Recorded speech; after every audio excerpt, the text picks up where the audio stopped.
Great. So as we kind of go through this, could you kind of give us an overview of the high-level feature set, and then maybe could we even see a quick demo of a test failover as well? Sure. So the dashboard basically shows the number of VMs that I'm protecting, right? If I get into the protected items, this shows my primary data center and my recovery data center. So I have both listed here. Let's just get into the primary data center. And what this does is, so this is the information that I was talking about that Windows Azure collects from System Center. This is the metadata that we're sharing up there. Right. So it shows the name of the VMs, the active location of the VMs, the replication status, when I last replicated, and information like that. So this constantly gets updated based on information that VMM provides it. So at a quick glance, I could check the status of the individual VMs that I'm running. So I have a few VMs that are running in the primary data center that are basically active in the primary data center, and a few VMs that are running in my secondary data center, which is my Contoso recovery cloud. I could either perform failover by individual VM level, or what I could do is create what we call recovery plans.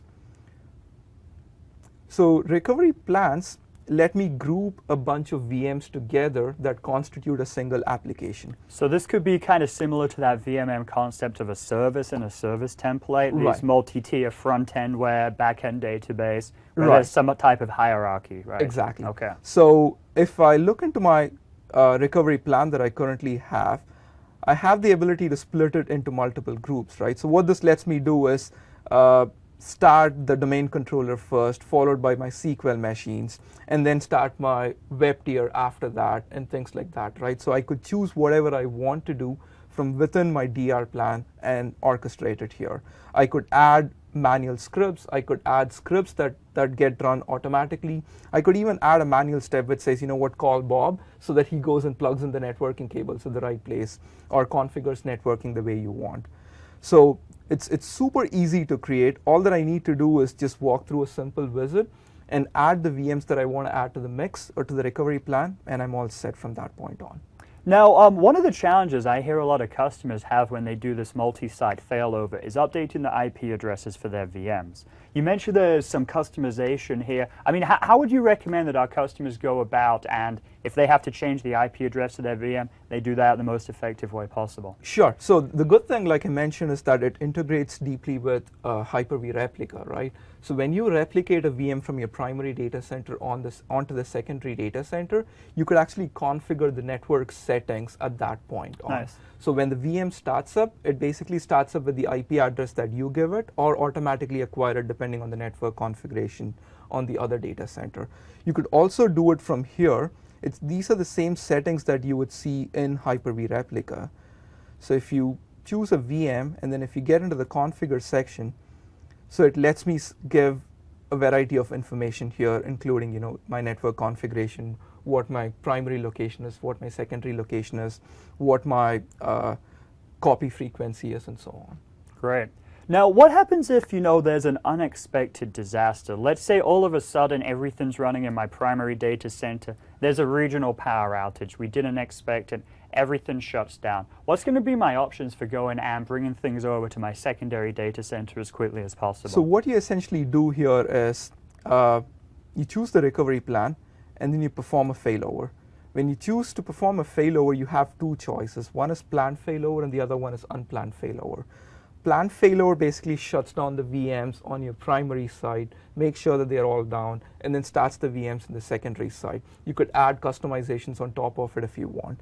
But unplanned failover is exactly for the scenario that you spoke about, where, you know, you don't care about what happens to the first site, but just start my VMs on my secondary side. Get them up and running, right? Exactly. Okay. So all that I need to do is just choose the recovery plan that I have, and then choose whether I want to do planned failover or unplanned failover, and then, you know, get started now.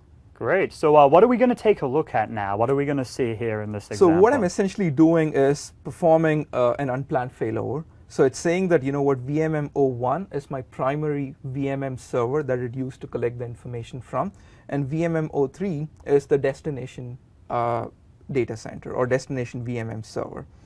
And then all that I need to do is just click OK, and the VMs would basically start off in my secondary data center. This is the environment that this is monitoring. So I currently have VMM03 and VMM01. Okay. So you could see that a bunch of VMs are running in VMM03 and all the VMs are stopped in the other server. Mm-hmm. So all that I need to do is just install agents on the VMM server, and I'm good to go from that point of time.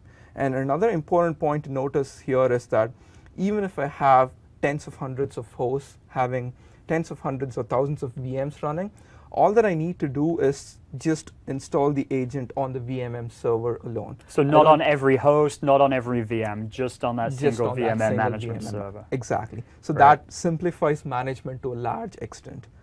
So let's just go ahead and form a failover now. And over the next few minutes, it should just fail over to my secondary side. So it's Excellent. as simple as that. Very cool. Well, we'll have this running in the background. While we do that, are there any final words or resources that you can point people to where they can go and learn more? Right. So go to windowsazure.com and you could request for the recovery services preview.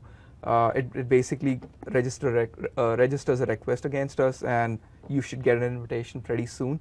The other thing to do is Brad Anderson, our corporate vice president of engineering across Windows Server and System Center, he's been writing a series of blogs around different technologies that we've introduced across System Center and Windows Server over the last few months. There's a very good and detailed blog post that he wrote around Hyper-V Recovery Manager, and you should have the link to that blog as soon as this video goes out.